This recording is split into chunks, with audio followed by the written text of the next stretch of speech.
शिवपुरी के Madhav tiger reserve में जब से टाइगरों की आबादी बढ़ी है तब से पर्यटकों की संख्या में भी इजाफा हुआ है। बीते वर्ष में जहां 400 के आसपास पर्यटक आए थे जिसमें एक भी विदेशी नहीं था, वहीं इस वर्ष अभी तक 835 पर्यटक आ चुके हैं और 4 उसमें अलग से विदेशी भी सैलानी भी आए हैं जिनको माधव नेशनल पार्क ने काउंट किया है। एक अच्छी बात यह है कि कूनो में चीते देखने के बाद सैलानी जो हैं वो शिवपुरी की तरफ रुख कर रहे हैं और कूनो में चीते और शिवपुरी में टाइगर देखने के लिए 1958 से शुरू हुआ है और ये उसका मेन गेट है जहाँ से सैलानी टाइगरों को देखने जाते हैं। इस एरिया में 2 टाइगरों को छोड़ा गया है, एक नर और एक मादा टाइगर को, जो ये सेलिंग क्लब को जाता है। और ये पूरा जो एरिया है ये नेशनल पार्क का ही है, राष्ट्रीय उद्यान का, जिसमें टाइगर घूमते हैं। और टाइगर चूँकि सैलानियों को अब नज़र आने लगे हैं इसलिए यहाँ पर सैलानियों की संख्या में बढ़ोतरी हुई है। संडे को यहाँ काफ़ी बड़ी संख्या में सैलानी यहाँ आते हैं, छुट्टी के दिन यानी, और बाकी अन्य दिनों में भी आते हैं। यह है शिवपुरी का शिवपुरी झांसी रोड पर कोटा झांसी जो 4 लेन है उस पर है भरकुली गेट। आप देखिए, टाइगर पर्यटन क्षेत्र माधव राष्ट्रीय उद्यान में आपका हार्दिक स्वागत।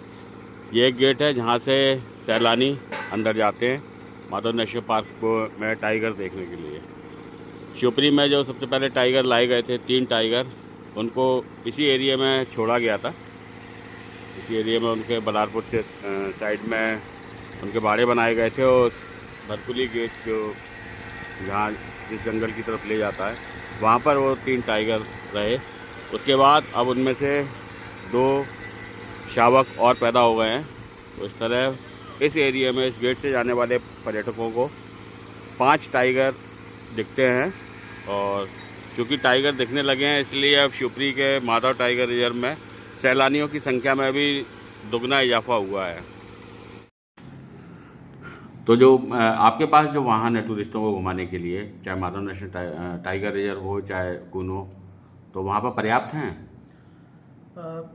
जैसा कई बाकी टाइगर रिजर्व में होता है कि वहाँ पर टाइगर सफारी के लिए अंदर जाने के लिए जिप्सियाँ अच्छी संख्या में हैं। हम लोगों के यहाँ पे कूनो में और माधव में जिप्सियों की संख्या बहुत कम है। कूनो में भी मात्र 4 जिप्सियाँ टूरिस्ट के लिए रजिस्टर्ड हैं। इसी प्रकार माधव में भी जो हैं वो कुल मिला के 3 या 4 जिप्सियाँ हम लोगों पे हो पाती हैं। तो टूरिस्टों की संख्या बढ़ने से जिप्सियों की मांग भी बढ़ने लगी है जी। और हमारे द्वारा यह भी प्रयास किए जा रहे हैं कि अधिक से अधिक जिनके पास में इस प्रकार की गाड़ियां हैं जो कन्वर्ट करके लगाई जा सकती हैं टूरिस्टों की सफारी के लिए जी, वो आएँ और टूरिस्ट व्हीकल बना के इसमें लगवाएं।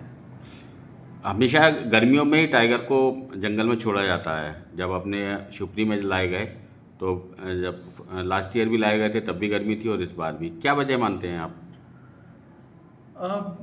जब भी कोई रीइंट्रोडक्शन इस प्रकार का होता है तो सामान्यतः गर्मी का मौसम चयन करने का एक प्राथमिकता देने का यह एक कारण रहता है कि गर्मी में पानी बड़ा सीमित जगहों में उपलब्ध रहता है जी। और हमें ऐसा लगता है कि जानवर को भी ये पता रहता है कि गर्मी के मौसम में हर जगह पानी उपलब्ध नहीं होगा जी। तो यदि जिस जगह पर उसको छोड़ा जाता है और वो जगह पानी के करीब है या उसके करीब में पानी है तो सामान्यतः गर्मी के दिनों में जानवर कम मूवमेंट करता है।